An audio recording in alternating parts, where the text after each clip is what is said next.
আসসালামু আলাইকুম। সম্মানিত স্যার ম্যাডাম, যে সকল স্যার ম্যাডাম ইউটি থেকে দ্বিতীয় লটে বেতন পেয়েছেন, তৃতীয় লটে বেতন পেয়েছেন এবং চতুর্থ লটে যে সকল স্যার ম্যাডাম বেতন পাবেন এবং পঞ্চম লটে যে সকল স্যার ম্যাডাম বেতন পাবেন এবং যে সকল স্যার ম্যাডাম পঞ্চম লটে ইউটি থেকে বেতন পাবেন না, আপনাদের ইউটি ফাইল প্রতিষ্ঠানের প্যানেলে ব্যাক করবে। সকল স্যার ম্যাডামদের জন্য আজকের এই ভিডিওটি খুবই গুরুত্বপূর্ণ।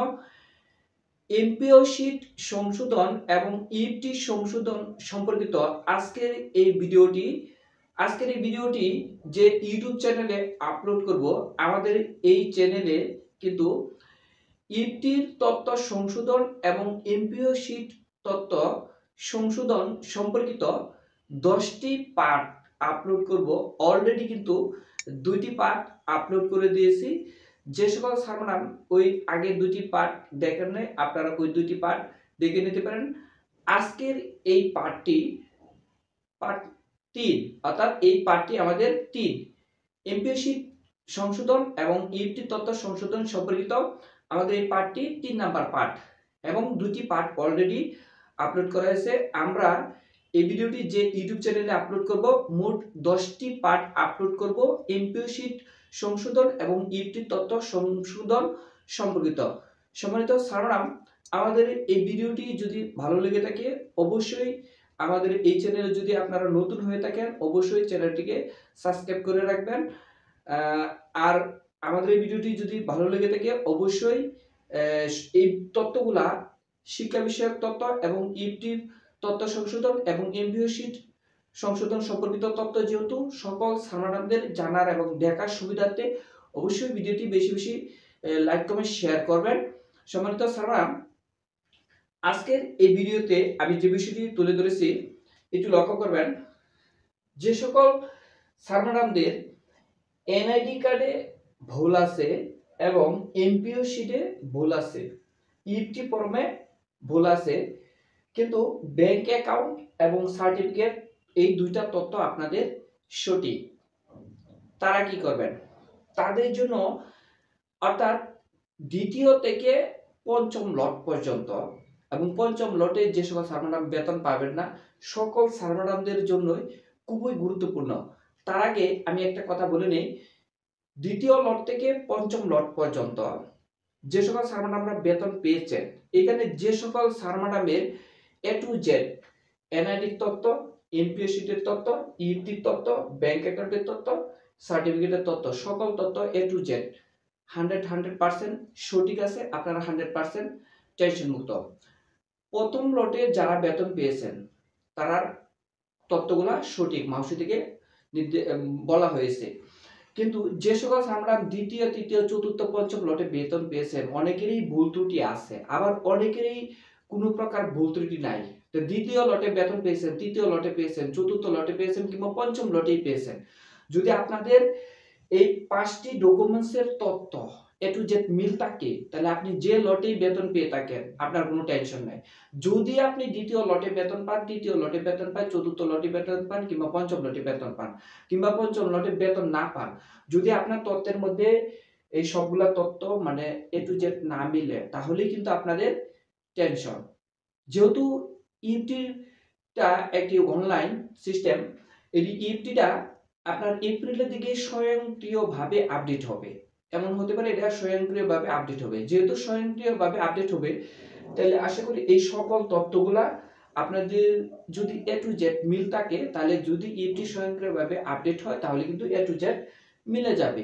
সম্মানিত স্যার ম্যাডাম, এক্ষেত্রে যে সকল স্যার ম্যাডামের এনআইডি কার্ড এই মুহূর্তে ভুল আছে, আজকে পর্যন্ত সংশোধন করেন নাই, আগামীকালকেই এনআইডি সংশোধন করতে দিবেন। মাউসি থেকে যে সময়টুকু দেওয়া আছে এই সময়ের মধ্যে এনআইডি সংশোধন করাটা খুবই কঠিন। তারপর আপনি নির্বাচন কমিশনের কার্যালয়ে গিয়ে আজকে পর্যন্ত যদি না করেন আগামীকালকে 100% দ্রুত চলে যাবেন এনআইডি কার্ড সংশোধন করানোর জন্য, কারণ এনআইডি এবং ব্যাংকের তথ্য সঠিক করানোর পরেই কিন্তু আপনাদের এমপিও শীট সংশোধন করাতে হবে। এটা নিশ্চয়ই সকল স্যার ম্যাডাম অবগত আছেন। তাহলে এনআইডি কার্ড সংশোধন করানোর পরে এবং ব্যাংকের তথ্য সঠিক থাকলে তখন কিন্তু আপনারা এমপিও শীট সংশোধন করতে পারবেন। এমপিও শীট সংশোধন কিন্তু আগামী 6/3/2025 তারিখের মধ্যে অনলাইনে আবেদন সাবমিট করতে হবে। যেহেতু 6/3/2025 তারিখের মধ্যে অনলাইনে আবেদন সাবমিট করতে হবে, তাই এই তারিখের পূর্বেই কিন্তু আপনার এনআইডি কার্ড সংশোধন করতে হবে। সম্মানিত স্যাররা, এখন এইখানে আপনার যদি ইএফটি তথ্য ভুল থাকে, মানে যখন আপনার অনলাইনে ইএফটির আবেদন নেওয়া হয়েছিল তখন আপনি জানেন যে আপনার এনআইডি কার্ডে ভুল আছে, এমপিও শিটে ভুল আছে, আপনি কি করছেন, এনআইডির যেহেতু ভুল তথ্য, এনআইডিতে ভুল তথ্য, আপনি এই ভুল তথ্য দিয়ে গেছেন এনআইডির সাথে মিল রেখে আপনি ইএফটি ফর্ম পূরণ করেছেন, কিন্তু এই এনআইডির তথ্যগুলো আপনার সার্টিফিকেটের সাথে মিল নেই, ব্যাংকের সাথে মিল নেই। এখন আপনি চাইতেছেন যে সার্টিফিকেটের সাথে মিল রেখে এনআইডি সঠিক করাতে, তাহলে সার্টিফিকেটের সাথে মিল রেখে যদি এনআইডি সংশোধন করান, তাহলে এনআইডির সাথে মিল রেখে আপনার এমপিও শীট সংশোধন করাতে হবে এবং ইএফটি ফর্ম পূরণ করতে হবে। সম্মানিত স্যাররা, আগামী 6/3/2025 তারিখের মধ্যে যদি আপনি এনআইডি কার্ড সংশোধন করতে পারেন, তাহলে আপনি অনলাইনে এমপিও শীট সংশোধনের জন্য আবেদন করতে পারবেন। কিন্তু আপনি ইএফটি তথ্যটা প্রশ্ন হতে পারে যে আমি ইএফটি তথ্য কিভাবে আপডেট করব। তাহলে সম্মানিত স্যাররা, একটু বোঝার চেষ্টা করবেন, ভিডিওটি স্কিপ করবেন না, তাহলে কিন্তু আপনি বিষয়টা বুঝতে পারবেন না। যে সকল স্যাররা দ্বিতীয়, তৃতীয়, চতুর্থ, পঞ্চম লটে বেতন পেয়েছেন এবং যে সকল স্যার ম্যাডাম পঞ্চম লটে বেতন পান নাই, সকল স্যার ম্যাডামদেরই কিন্তু একটা এখন সংশোধনী চলতেছে। যেহেতু সংশোধনী চলতেছে, এটা 6/3/2025 তারিখে কিন্তু অনলাইনে এমপিও শীট সংশোধনের জন্য আবেদন করা হবে।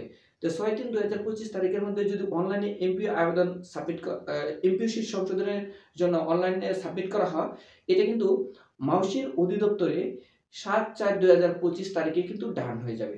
যখন এপ্রিলের 7 তারিখে সকল স্যার ম্যাডামদের, অর্থাৎ যে সকল স্যার ম্যাডাম এমপিও শীট সংশোধন করাবেন, অনলাইনে আবেদন করবেন, তাদের ফাইলগুলো যখন এপ্রিলের 7 তারিখে ডান হয়ে যাবে, তখন এর পরবর্তীতে কিন্তু ইএফটির একটা স্বয়ংক্রিয়ভাবে আপডেট আসতে পারে। অর্থাৎ সকল স্যার ম্যাডামদের এ টু জেড তথ্য যখন সঠিক হয়ে যাবে, তখন ইএফটির একটা স্বয়ংক্রিয় আপডেট আসতে পারে।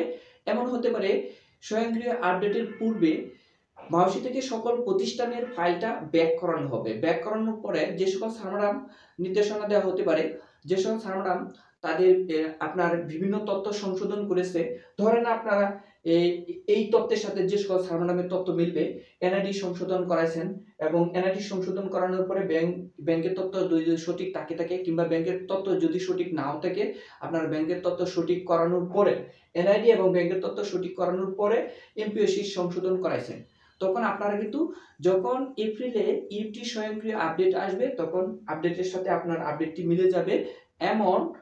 এমনকি যখন মাউসি থেকে প্রতিষ্ঠানের প্যানেলে আপনার ইএফটি ফাইল ব্যাক করানো হবে, তখন আপনি এই এনআইডির সঠিক তথ্যগুলো দিয়ে পুনরায় ইএফটি আপডেট করে দিবেন। তাহলেই কিন্তু আপনার এই এনআইডির তথ্য, এমপিও শীটের তথ্য, ইএফটির তথ্য, ব্যাংকের তথ্য, সার্টিফিকেটের তথ্য সব মিলে যাবে।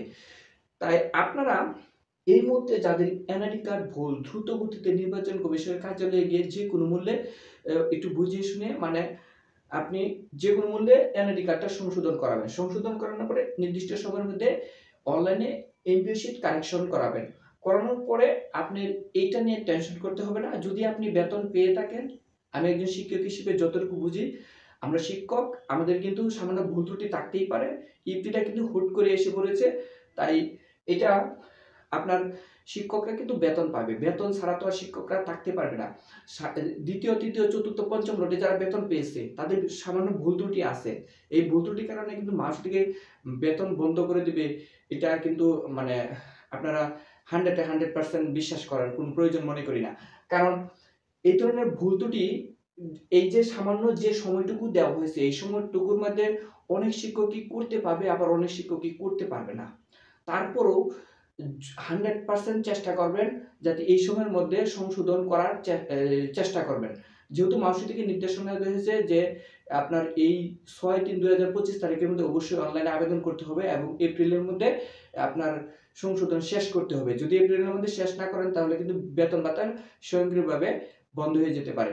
তো এই জন্য আমি যে বিষয়টা বলবো, টেনশন না করে আজকে পর্যন্ত যদি আপনার এনআইডি কার্ড সংশোধন করে না থাকেন তাহলে দ্রুত এনআইডি কার্ড সংশোধন করবেন, এমপিও শীট সংশোধন করান, তারপরে আপনি এপ্রিলের দিকে ইএফটি সংশোধন করাতে পারবেন যখন ইএফটির আপডেট আসে। সম্মানিত স্যার ম্যাডাম, আজকের এই ভিডিওটি আমাদের ইএফটি সংক্রান্ত পার্ট 3।